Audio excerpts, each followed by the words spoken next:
Celebrities are celebrities because they stay in the news. They have a PR budget and know the importance of investing in their fame so they can stay relevant, be seen, heard, and increase their brand's bankability. They all get the latest sitcoms and movie offers because the studios know that they have fans and are in demand. This increases their net worth as well. Are you ready to be on radio, pitch to reality TV shows, be on the red carpet, featured in magazines, have voiceover roles, or have your own news column? Email us to get your fame campaign started. PRKOUTURE71@gmail.com. WKIM-FM on iHeartRadio offers monthly spin specials for independent music artists looking to get their music heard in front of millions of listeners. Ready to be a legitimate radio platform like iHeart for a fraction of the cost? Email us at prkouture71@gmail.com for 30 and 60-day music rotation. That's prkouture71@gmail.com. Contact us now. This is an exclusive. It's an exclusive new channel on Glam Reports Radio Show, where you hear it first. Hello, folks. It's your girl, Kimberly Jesika, reporting in live today from Hollywood, California. We are experiencing some technical difficulties, so if by any chance you guys can't hear us, we have the screen in front of us. You can just kind of wave and say, hey, we can't hear you. Until then, we're just going to go ahead and move forward. We're still in quarantine, lockdown in California here, and it's been a crazy couple of weeks. The whole checks that are coming in, the $1,200 stimulus packages, and, you know, it seems like the numbers are changing every day with coronavirus, and it just seems like, you know, it's never ending. And for me, it's like, okay, what are they not telling us? Because there's got to be more to this than that, you know? Just to give you a little bit of background, I know you guys are being corona to death. COVID-19 is caused by coronavirus called SARS-CoV-2. Older adults and people who have severe underlying medical conditions like heart or lung disease or diabetes seem to be at higher risk for developing some serious complications from the COVID-19 illness. So here I am. You know, guys know I have asthma and I have respiratory issues, and I was doing some work at the VA hospital, and I was basically told to please not come back until I get a clearance from the doctor because I'm a high risk for corona. So it definitely hits people that have underlying medical issues, but it also has hit people that have no underlying medical issues. It seems like they're learning about the virus as time goes on. It's like so much information is being shared that sometimes you don't know what's true and what's not. So it's like, you know, we're just kind of trying to take it day by day. You have some people that are saying it's no different than, you know, the flu. The flu is during a period. We're talking about in the space of a couple months, a lot of people have passed away, and we're still learning. And of course, China right now is still not taking responsibility for it. It seems like they got into a tiff with the local Africans that were renting property and living there and paying their rent. They went ahead and threw all the Africans out in the street. Some of them were being beaten, and they were told by the stores, you know, McDonald's and different places to get food, that they're not to serve the Africans. So there's a lot going on with Chinese and Africans in China, and then there's retaliatory events going on in parts of Africa for the abuse of the Africans in China. So there just seems to be a lot going on around this COVID-19. Also, Kim Un, I never can say his name right, North Korean leader Kim Un-jong. I'm hoping I pronounce his name right. If I'm wrong, please forgive me. You know, there were speculations in the last couple of weeks that Kim was on his deathbed, and then there was at one point TMZ had reported that they got news reporting that Kim Un was dead. Well, let's back up. That North Korea said not so fast. As a matter of fact, Kim Un-'s train was sitting outside of a place where the Kim's family is normally at. Well, rumors today is that Kim Un made physical appearance to a ribbon cutting ceremony. So they're saying that he is alive and that he made his first appearance. However, there's no pictures to corroborate or prove that. So at this point with North Korea, who knows? So anyways, we're excited today because, we get to WKIM FM 61.1 on iHeartRadio. We get to interview and talk to some amazing people, just learning their stories. And, I believe in, people having a platform that you may not hear a lot about them, but these people are what's making the world go round. They're sharing the stories that you never hear. And at times they are the stories that you never hear. And today I'm having an awesome, exciting, the opportunity to speak with a wonderful gentleman. He's a time traveler, a bridge builder, a cultural remixer. He's a former New Yorker, but the world is now his home. He's a writer and producer across different media, theater, journalism, and video, and he is the founder and artistic director of Remote Theater Company, which is a project born during the pandemic to showcase the work of leading performing artists using remote video technology. He's also the co-founder of the Silicon Valley Story Lab, a media and content strategy firm with offices in Santa Clara, California, and Brooklyn, New York. Past and present partners include the Obama White House, the DNC, the AARP, Google, the Bill and Melinda Gates Foundation, Stanford University, and UC Berkeley. Today, ladies and gentlemen, I'm excited to be interviewing none other than Giovanni Rodriguez. Giovanni, are you there? Hey, I'm doing well, Kimberly. How are you? Awesome. I'm good. We're just excited to have you interviewing with us today. This is so exciting. We're just excited, just that we got a chance to share your bio and talk a little bit about some of the projects that you're working on. And, we'd love to hear the story behind the story. We love the work that you've been doing with your the Silicon Valley business that you have, and being in theater journalism, and you've worked with the Melinda Gates and the Gates Foundation as well as the Obama Foundation. I mean, you've done quite a bit of work. The Bill and Melinda Gates and Stanford University and the Obama White House. You have done some pretty amazing things. We want to know the story behind the story, though, Giovanni. Tell us. We're going to talk about all that, but we want to hear about who you are. You actually went through some serious health issues, and we'd love to know basically who you are and what you're about. Tell us, how did you end up in the hospital last summer?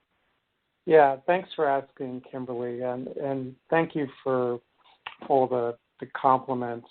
I've been, a workaholic, for many, many years, and at the same time, I understood that there were, some pretty serious challenges to working the kind of schedule that I had, and very honestly, I don't think I was emotionally equipped, to deal with some of those challenges. And I turned to alcohol, and it was maybe about 10 years ago that I realized I had a serious problem, but by that point, I was working from home. Most of the world right now is working from home. Imagine this goes on for a decade. And if you want a drink, you can have a drink at any time of the day. You can have a drink for breakfast. You can have a drink anytime you're feeling stressed. If you have a good day, you have a drink. You have a bad day, you have a drink. And that was my habit. And it got progressively worse over the years. And this summer, I had an episode that took me to the hospital. On the way over in the ambulance, they knew almost immediately what was going on because I had been bleeding internally. And, all signs were that I had very, very serious liver disease. I was in the hospital for about 2 months. I would say for the first month, the prognosis was really bad. They thought I wouldn't make it. At one point, the estimate was 30 days. That's it. And it got my mind thinking, pretty dramatically shifting to what am I doing with my life to financial planning and funerals. Like, what do I do? I have to accommodate everyone before I leave. But very slowly, I was at the Stanford Medical Center. Very slowly, I started to show some improvement. Because I had a problem with alcohol, I had to wait a 6-month period of sobriety. They actually admitted me into the liver transplant program 4.5 months and not 6 months because I was following all the rules religiously. And they said, okay, this guy really wants to survive. And so they put me on the list, and I've been waiting for a liver ever since. I got very close once where I was actually in the OR. They put me under, intubated me and everything. And when I woke up, I realized, wait, I'm okay. What's going on? And the liver was bad. It was transported all the way from Washington State by charter jet, and it was damaged. So I'm now waiting. I'm just now waiting for the liver. But one thing that happened was quite positive, and this is before the corona, thing hit by months, right? I think we really first learned of coronavirus back in December, right, with China. But it was like October, November, when I was starting to recuperate, that I realized, look, I had been given a second chance, right? And what do I want to do with my life? And for years, I've been helping create content for others, other organizations like the ones you mentioned. And I realized, I had to do it for myself. So, there are a number of creative endeavors that I've embarked on. The theater project that you mentioned is the latest. I actually did theater in the 90s. I had a small theater company. And there's this play I've been wanting to produce, which is about the Great Plague of London. And I was going to produce it back in the 90s. And I said, wow, this is more relevant today than ever. Because actually it's about a quarantine in London, right? And I said, but how do you do it? You'd have to do it remotely. The actors have to be in different places. So we have actors from 4 different cities, Vancouver, New York City, Ann Arbor, Michigan, and the San Francisco Bay Area. And it's going really, really well. And I got a number of other creative projects going. And it's saved my life because I have found myself. I found my calling. It took this long to get here, but I'm here. And I'm very, very grateful. You and I spoke about the importance of gratitude earlier. This is what I was thinking about. Wow, that's amazing. Now, I hear you talking about your illness. This sounds like it was really how it sounds like it was really serious.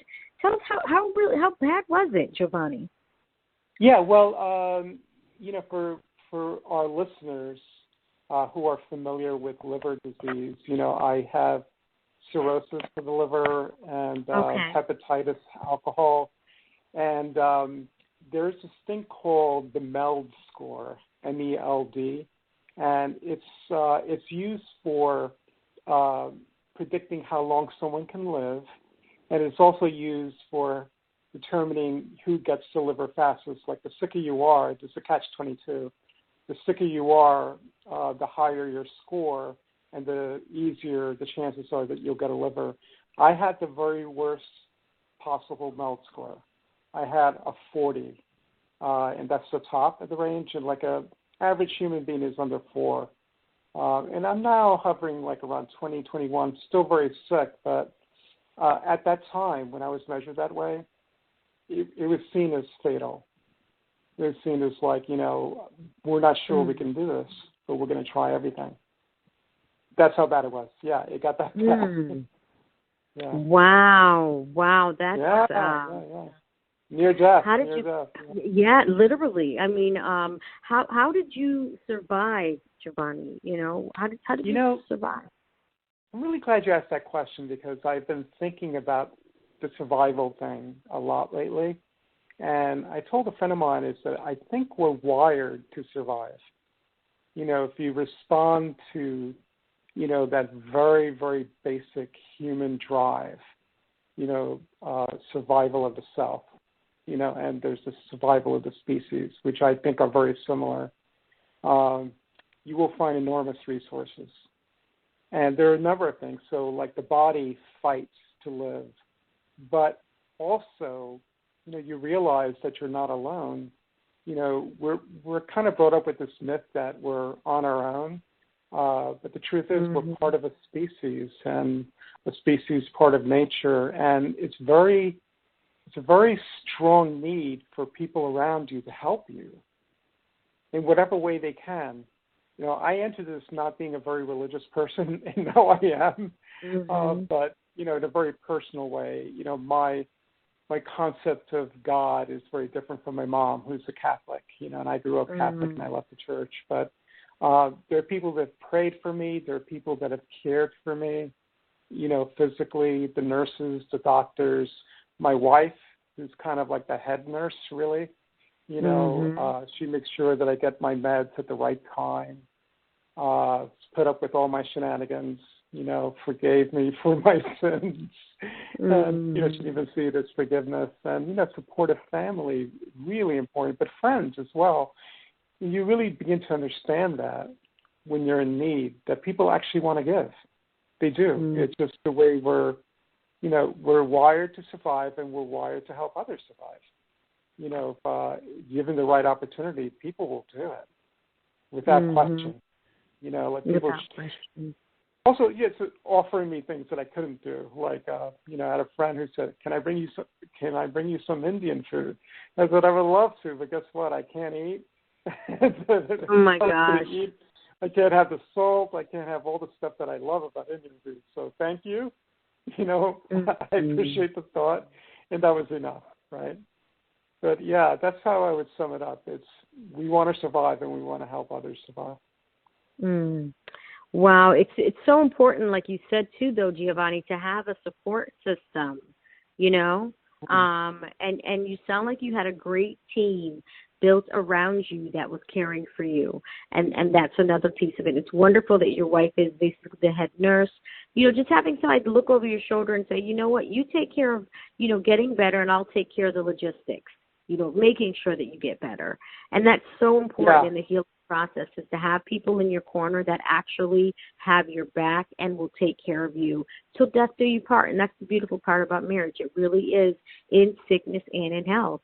So death do, I mean, it's a very powerful thing. I believe in I believe strongly in the union of marriage. And that's just wonderful that you have a partner and a mate that has your best interest emotionally, mentally, and spiritually at heart. That's wonderful. Yeah.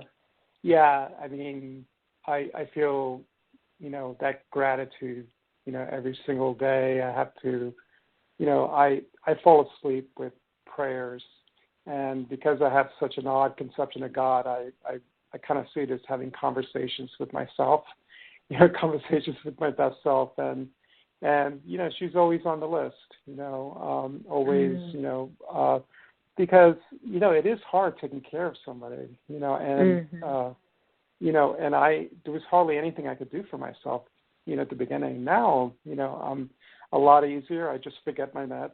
You know, she gets mad at me, you know, but that's about it. And, you know, yeah. And just a lot of little things that she's had to worry about because I'm not worried. You know, I was losing a lot of weight, and, you know, she had to remind me to eat more.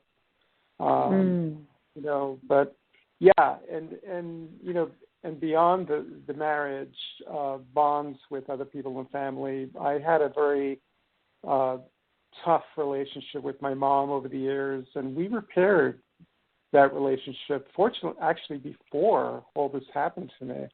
So it was really tough for her when I was in the hospital. I couldn't talk to anyone, and she couldn't understand that, you know. But, you know, now we talk a lot more frequently than we used to, and I think it's really a product of what happened, you know, that we're talking so much. And not everything's perfect, you know. There are relationships that, you know, are going to be strained.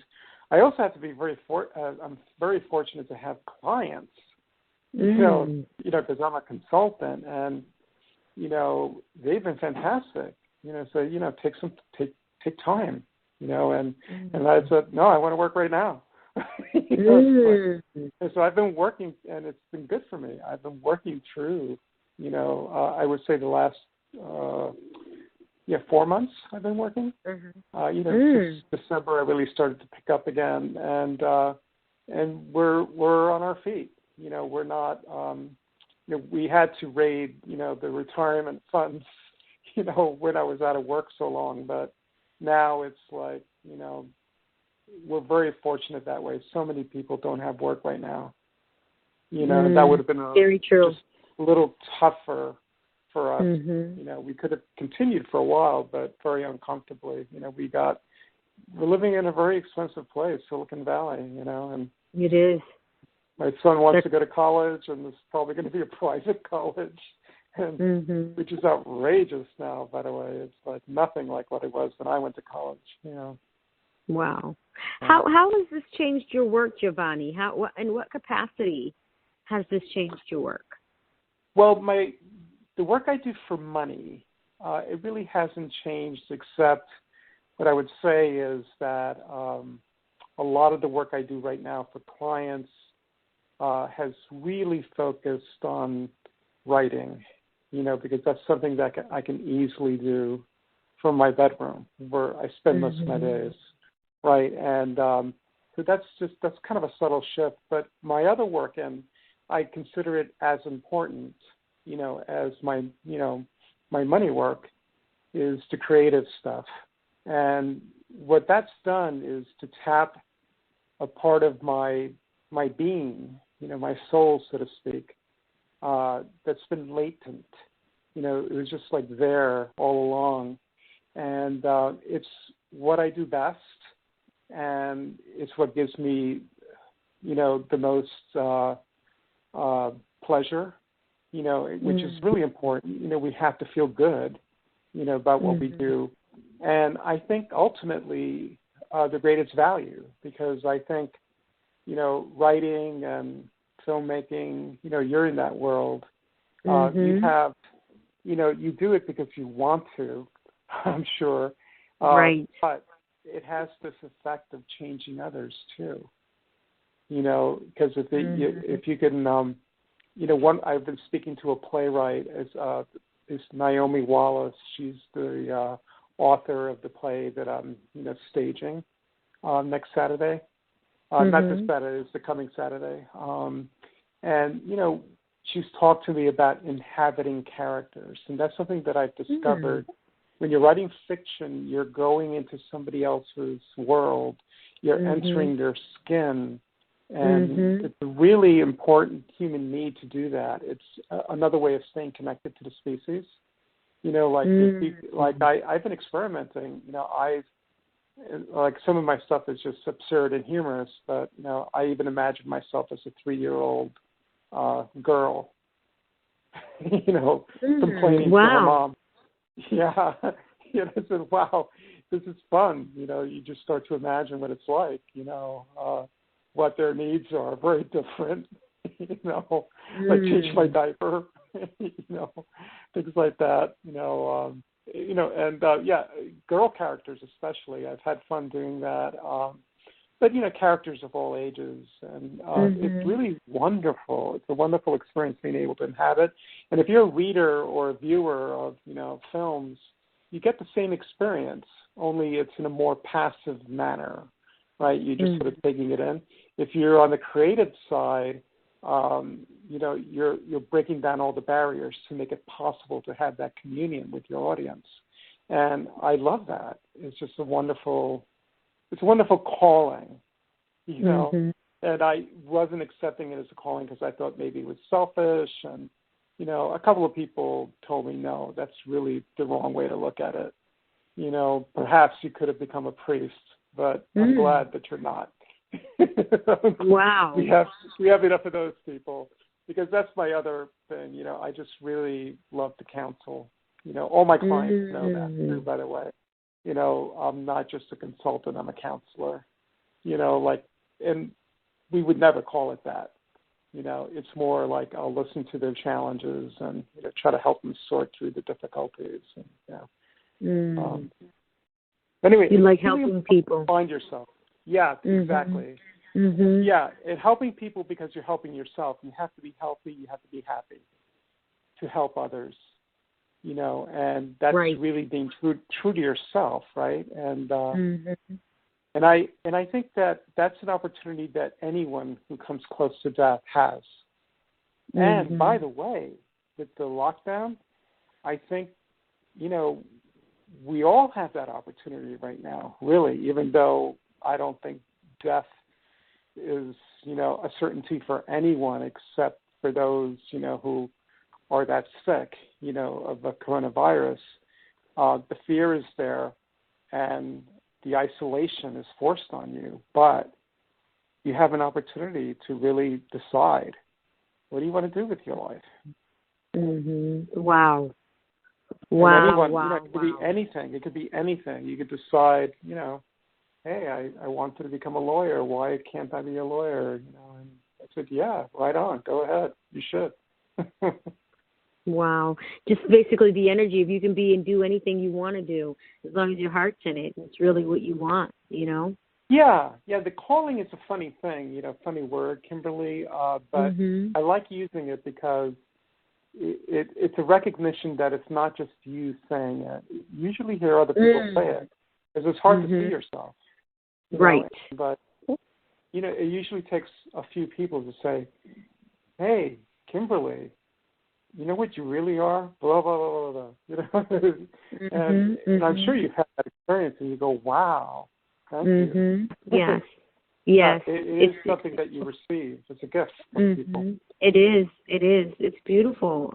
Tell us about your writing projects, Giovanni.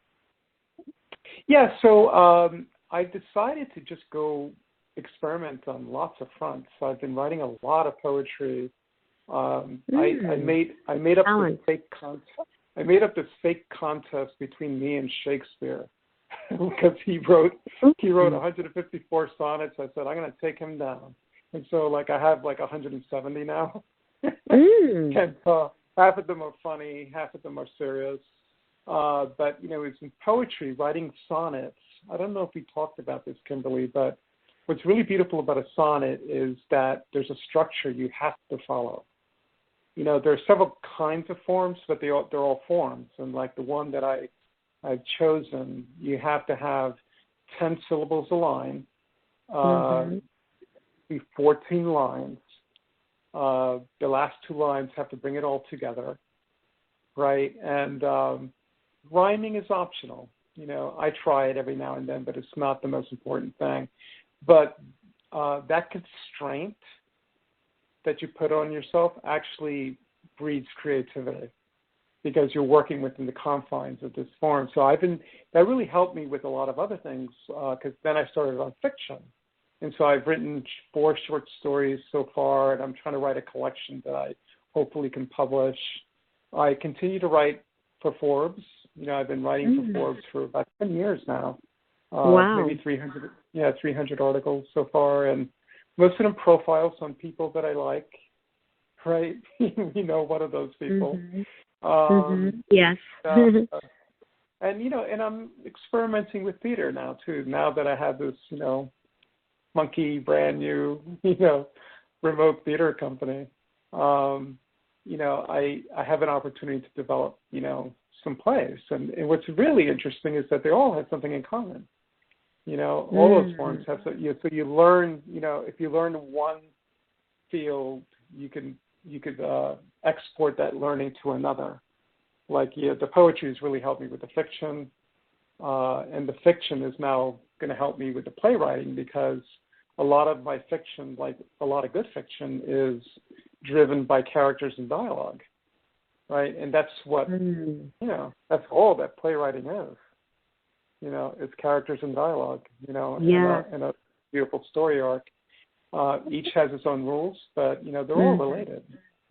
But I figure the more I experiment in each, the better and more satisfied a writer I'll be.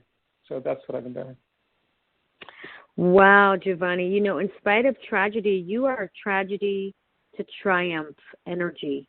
That's the way I see it. You went from tragedy to triumph, and you just bucked through it the best way you could, and your energy and spirit said, no, this illness happened, but this is not the way my story ends.